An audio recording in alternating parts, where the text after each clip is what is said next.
Bueno, seguimos con San Lucas, el Evangelio. Habíamos tomado un pasaje del capítulo 18, estuvimos hablando de los pobres. Vamos a hablar ahora de Jesús y los pecadores. Es decir, la pobreza, y está vinculado de nuevo a la pobreza, ¿no? No es solamente material. El gran escándalo del Evangelio de San Lucas es que Jesús acoge a los pecadores, que se compromete con los publicanos y con mujeres de mala vida. Un verdadero profeta no debería frecuentar sino aquellos que son los que observan fielmente la ley, murmuraban los doctores de la ley, ¿no? Ignorando las escrituras. Si Dios ama también a los pecadores, entonces ¿a qué sirve observar bien los mandamientos? Y por eso eran las preguntas que ellos se hacen, pero es lo que dice también la Biblia, ¿no? Ama al pecador, es decir, eso siempre lo tenemos que tener presente.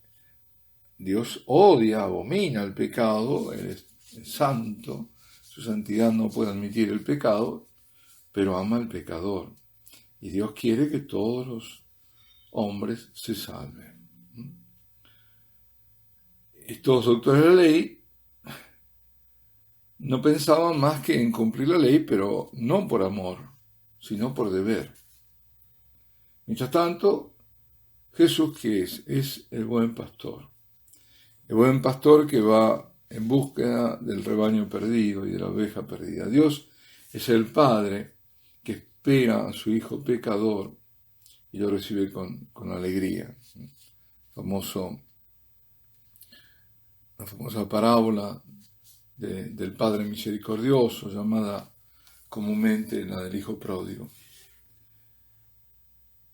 Invita justamente Jesús en el grupo de sus apóstoles a Mateo, que era un publicano, un colector de impuestos, un grupo social para el cual el pueblo no simpatizaba para nada con ellos, porque los publicanos colaboraban con el ocupante romano, con Roma, y generalmente eran corruptos, se quedaban, ¿no?, con parte del dinero, es decir, lo peor de lo peor. Jesús también incluso va a visitar a ese discípulo, a Mateo, y va a su casa y come en esa mesa llena de pecadores. Y a los reproches de los fariseos, él responde que el médico, ¿no es cierto?, aquello que sabemos, no es los sanos a quien ha venido, los que tienen necesidad de medicina, sino los enfermos. Porque el Hijo de Dios no vino por los justos, sino por los pecadores, para que se conviertan. El estudio de los textos típicos de Lucas subrayan esta particularidad. Por ejemplo, la parábola, ¿no?, del fariseo y del publicano, eso lo ilustra también. Todos los dos ambos están pidiendo, y están los dos en el templo. El fariseo se vanagloria, ¿no?, delante de Dios, de su ayuno, de su generosidad, de no ser como los otros, que son todos pecadores. El publicano, él se golpea el pecho, se humilla delante de su Señor. Y es este último que será justificado delante de Dios y no el primero. Jesús no alaba los pecados del publicano, no, ni tampoco está condenando las buenas obras del fariseo. Atención, no confundirse, no es ese el tema. Las buenas obras son buenas obras, y los pecados del publicano son pecados. Lo que él enseña es que es el amor que cuenta y que es necesario tomar conciencia de su propio pecado para abrir el corazón al amor de Dios. El publicano busca a Dios y lo busca verdaderamente y espera todo de él, mientras que el fariseo está lleno de sí mismo. A este le falta el amor a Dios y el amor a los otros. Es decir, no tiene necesidad de un Salvador. Y es por esta razón, que en el Evangelio los primeros en acoger a Jesús son los pecadores. No tienen dificultad en reconocer la necesidad que tienen ellos de ser rescatados. Y está ahí, he aquí, realmente, la verdadera pobreza. ¿Qué es ser pobre? Es tener necesidad. Ahí está la clave. Por lo tanto, estos pecadores están en esa categoría de pobres. Aquel pecador que se arrepiente, que se sabe necesitado de Dios, del Salvador. Otro ejemplo elocuente es el de Zaqueo. Era un pecador notorio, ¿no? Era despreciado por los habitantes de Jericó. Y no podía él imaginar que Jesús iría a prestarle atención a él. Era pequeño. Es una figura simpática, ¿no? Se sube al sicómoro, porque no podía, estaba toda la gente, no alcanzaba a verlo. Pero era pequeño en todo sentido. Es decir, tenía la conciencia de su pequeñez, y esa conciencia de su pequeñez es lo que lo salvó. Corrió al encuentro y procuraba el encuentro de Jesús, y por eso se sube al sicómoro para verlo. Y es él a quien apunta Jesús. Cristo no quiere más que a él. Es él, por él, como por la oveja descarriada, por la cual el pastor abandona a las otras. El Señor está yendo hacia su pasión y es como atraído por esta disponibilidad del corazón de Zaqueo. Él se detiene, deja a la multitud para ir a visitarlo. Porque Zaqueo se hizo mendicante y se ha dejado interpelar por el amor y espera la salvación. Es decir, conmovido por la mirada de Jesús, él tuvo la fuerza de cambiar de vida. Y un último ejemplo, entre muchos otros, es la visita de Jesús a la casa de Simón, el fariseo. Esto está, voy a dar un poco las citas, ¿no? Zaqueo está en Lucas 19, del 1 al 10,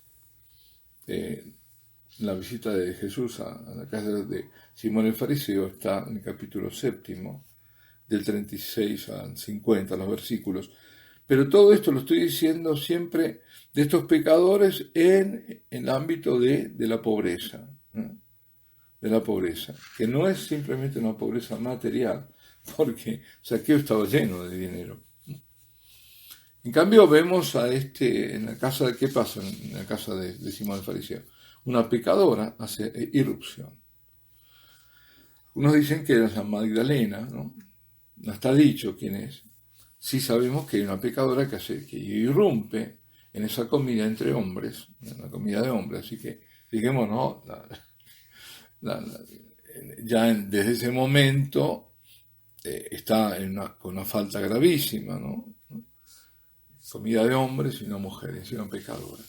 Y se acerca a Jesús y lo toca y llora sobre sus pies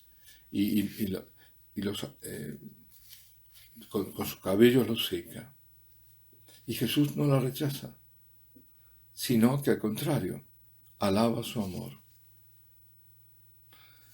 No miró ni el pasado, ni la condición social de las personas. Él lo que quiere es el amor, y lo que ve es el amor. Y este es el contraste entre la actitud de esta mujer y la de Simón, que aparece ahí en plena luz. Porque el fariseo no mostró ninguna atención hacia Jesús, porque él no se siente agradecido como esa pecadora. Él no es pobre. Ahí está la pobreza. Ella, por lo contrario, no tiene miedo de desplegar su miseria a los pies del misericordioso, delante además de todos esos notables que la están juzgando. Y de todos estos relatos aparece que Jesús vino por los arrepentidos. De nuevo, tenemos que conectar pobreza, pecador y arrepentimiento. Aquí está la clave. Los arrepentidos, todos los hombres son pecadores, pero no todos lo reconocen. Esta ceguera engendra autosuficiencia, que detiene el corazón a la salvación. La más grande riqueza, así esa riqueza entre comillas, denunciada por Cristo, ¿no es acaso una bonita imagen que cada uno se hace de sí mismo? Esa es la riqueza. Lo que yo me creo y no lo que realmente soy. Muchísimas personas, justamente en el Evangelio, experimentan la salvación porque ellas no tienen de sí mismo una idea mentirosa. No niegan su pecado, no lo niegan. No niegan ser pecadores. Ahí está la clave. Por eso qué distinto es cuando viene alguno a confesarse, que uno no sabe por qué viene a confesarse, y te dice, yo no tengo pecados. Es decir, yo no soy pecador. En el fondo, ¿qué está diciendo? Yo no necesito de Salvador. Yo no lo necesito. Pues, ¿qué puedes hacerme? No los puedes absolver, los puedes bendecir. Bueno, vete en paz. Si tú crees que no tienes ningún pecado. Justamente esa pobreza pasa por el sentirse pecador, arrepentirse. Ahí está esa pobreza. Y ese es el dichoso entonces, porque obtiene la salvación de Dios. Cristo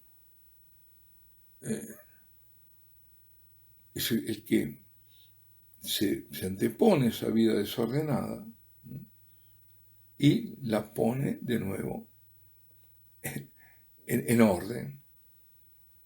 Por eso él no convirtió a los fariseos. La amistad de Jesús, ser acogido por él, pueden transformar radicalmente nuestras vidas y salvarnos, pero a condición que nosotros nos volvamos pobres, mendicantes de amor. Es decir, que tomemos conciencia de nuestra condición de pecadores e imploremos la ayuda del Salvador. Es decir, y aquí vamos a la otra palabra clave, la misericordia se implora. Por eso, toda esta idea falsa de misericordia, que Dios es misericordioso, entonces yo hago lo que quiero, total me voy a salvar. Así, lo único que voy a hacer es condenarme. Recordemos entonces, arrepentirse, sentirse pecador, arrepentirse, implorar la misericordia. Esta es lo que encierra la verdad, esa pobreza ante Dios para conseguir de Dios el perdón. Alabado sea Jesucristo, sea por siempre bendito y alabado.